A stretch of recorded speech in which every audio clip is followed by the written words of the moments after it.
North eastern states of India India की diverse population का एक हिस्सा है एंड नॉर्थ ईस्टर्न स्टेट्स की जितने भी डिफरेंट तरह के ट्राइब्स हैं, ट्राइबल कल्चरल आइडेंटिटीज हैं, ये सब कुछ इंडिया की डाइवर्स पॉपुलेशन में और भी ज्यादा चकाचौंध लगा देती है।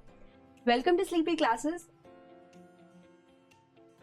यहाँ पे बात करते हैं 1947 में जब इंडिया आजाद हुआ था, तो जो हमारा अरुणाचल प्रदेश और असम है, they were together a state and together a state by means कि यहाँ पे इनकी carving out as different states नहीं थी एंड ऑल टुगेदर इनका नाम जो है अरुणाचल प्रदेश या असम नहीं हुआ करता था, एक अलग ही नाम था, that was Nipah, that is north east frontier agency.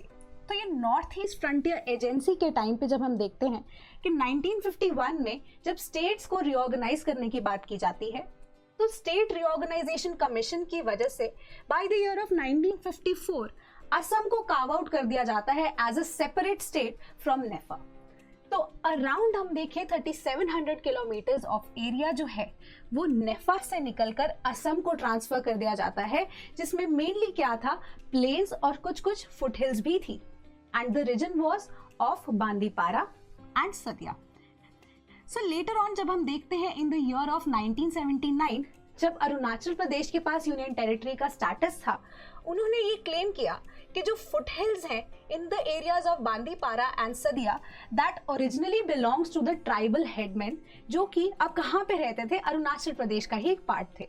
तो ये सारा का सारा एरिया अरुणाचल प्रदेश को वापस दे दिया जाना चाहिए, जो कि इनिशियली अब असम को दे दिया गया था during the reorganisation.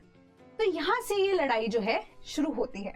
So we सी के 1979 में ही एक ट्राई पार्टी कमिटी जो है उसे सेटअप किया जाता है एंड ये ट्राई पार्टी कमीशन जो है फाइनली क्या करता है, ये चीज ले डाउन करता है कि जो सर्वे ऑफ इंडिया के मैप्स हैं उनके बेसिस पे यहाँ पे डिवीजन की जाए एंड ये जो बाउंड्री डिस्प्यूट है फाइनली इसे सॉर्ट आउट किया जाए।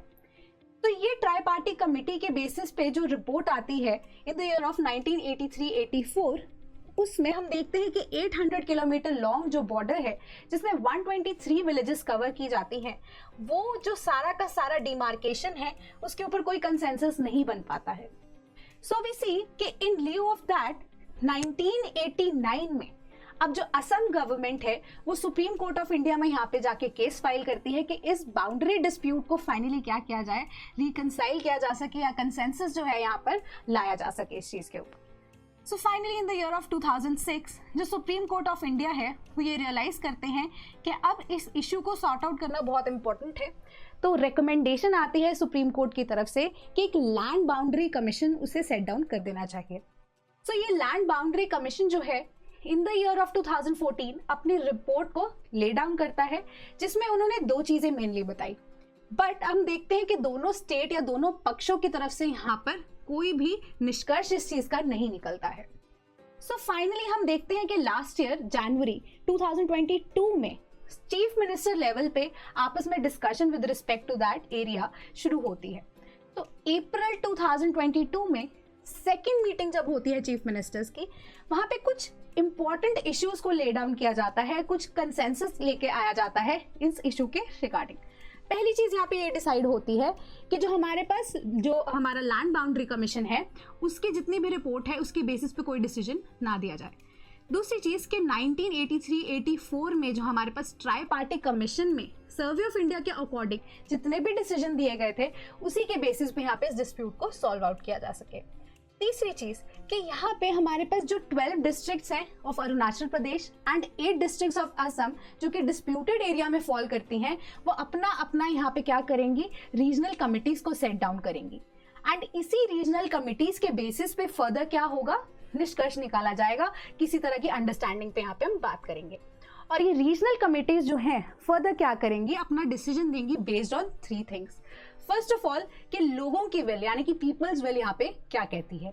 दूसरी चीज कि एडमिनिस्ट्रेटिव पॉइंट ऑफ व्यू से क्या चीज ले डाउन की जानी चाहिए, क्या नहीं। तीसरी चीज कि जो एरियाज हैं जो डिस्प्यूटेड है इनका हिस्टोरिकल इम्पैक्ट है, हिस्टोरिकल पर्पसेस क्या ले डाउन करते हैं। सो फाइनली हम देखते हैं by July 2022 37 villages out of 123 villages, उनके ऊपर जो है एक डिक्लेरेशन या मेमोरेंडम ऑफ अंडरस्टैंडिंग जो है दो स्टेट्स के बीच में ले डाउन हो जाती है। एंड बहुत ही इंपॉर्टेंट ये इवेंट, इसे हमने नामसाई डिक्लेरेशन का नाम दिया। सो फाइनली अब हम देखते हैं कि बाकी की जो बची 86 विलेजेस हैं उसके ऊपर कल ही के दिन यानी कि 20th of April 2023 को एक और मेमोरेंडम ऑफ अंडरस्टैंडिंग साइन किया जाता है। आउट ऑफ दिस 86 विलेजेस 71 के ऊपर कंसेंसस जो है MOU के लिए वो साइन किया गया। इसके अलावा 3 ऐसी विलेजेस उस एरिया में फॉल करती हैं जो कि इंडियन एयरफोर्स के बॉम्बिंग एरिया डुलोंग एरिया में फॉल करती है। For that situation government of India के साथ एंड इंडियन एयरफोर्स के साथ मिलकर उस एरिया के ऊपर किसी निष्कर्ष पे पहुंचेगी। इसके अलावा जो बची हुई विलेजेस है, तो जो रीजनल कमिटीज हैं उनको ये कहा गया है कि इन विलेजेस को लेकर विद इन 6 months कुछ ना कुछ कंसेंसस यहाँ पे फाइंड आउट किया जा सके। तो अभी जो ये रीसेंट डेवलपमेंट है, ये मेमोरेंडम ऑफ अंडरस्टैंडिंग है, इसमें स्पेशली ये चीज ले डाउन की गई है कि जो मेमोरेंडम ऑफ अंडरस्टैंडिंग पे साइन हुआ है, ये सिग्नेचर्स के बेसिस पे these decisions on the particular villages will be final. इसके ऊपर कोई और इंक्रोचमेंट नहीं होगी और इस डिस्प्यूट में फर्दर कोई और विलेज जो है यहाँ पर ऐड नहीं की जाएगी। यानी कि मेमोरेंडम ऑफ अंडरस्टैंडिंग का जो डिसीजन है that will be full and final. So यही चीज फिलहाल डिसाइड हुई है। This is the updation we had for you. आज के लिए इतना ही। Thank you so much.